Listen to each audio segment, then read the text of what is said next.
క్రీస్తులు బందీగా మనం ఉండాలి.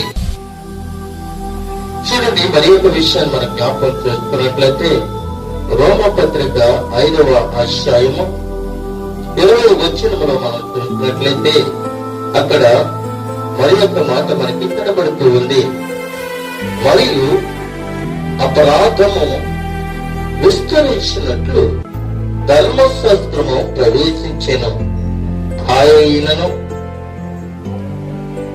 పాపము మరణమును ఆధారము చేర్చుకొని ఎలాగో ఏలునో అలాగే నిత్య జీవము కలుగుటకై నీతి ద్వారా కృపయు మన ప్రభువైన యేసుక్రీస్తు మూలముగా ఏలు నిమిత్తము పాపము ఎక్కడ విస్తరించునో అక్కడ కృప అపరిమితముగా విస్తరించను అని చెప్తూ ఉన్నాడు.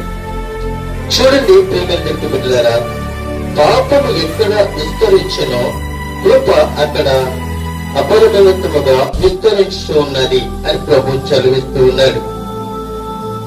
మనము పాపములోనే ఉన్నాం, మనము శాపములోనే ఉన్నాం. కానీ ప్రభువైన యేసుక్రీస్తు తన కృపతో